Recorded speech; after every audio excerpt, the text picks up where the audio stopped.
એક ભારત ન્યૂઝમાં આપનું હાર્દિક સ્વાગત છે। કરજા ગામે ગટરકામમાં ભ્રષ્ટાચારની દુર્ગંધ બીમારીઓને આમંત્રણ આપતું તંત્ર। ગંદકી દુર્ગંધના કારણે રોગચાળો ફેલાવાની ભીતિ। રાજ્યમાં ચોમાસા દરમિયાન છેવાડાના ગામડાઓની સ્થિતિ નરકાગાર જેવી હોય છે, પરંતુ કેટલાક ગામ એવા છે જ્યાં બારેમાસ ચોમાસા જેવી સ્થિતિ જોવા મળે છે। ગામમાંથી પસાર થવાના માર્ગો ઉપર ગંદકીના ઢગલા ખડકાઈ જાય છે।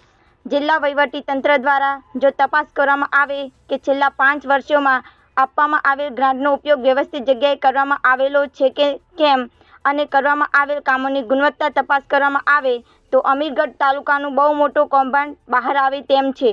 જ્યાં સુધી આની તપાસ તંત્ર ના કરે ત્યાં સુધી અમીરગઢ તાલુકાના કરજા ગામના કરેલા કામની તપાસ ના થાય ત્યાં સુધી કરજા ગામની ટોટલ ગ્રાન્ટના બિલ રોકી દેવામાં આવે એવી ગામ લોકોની માંગ છે।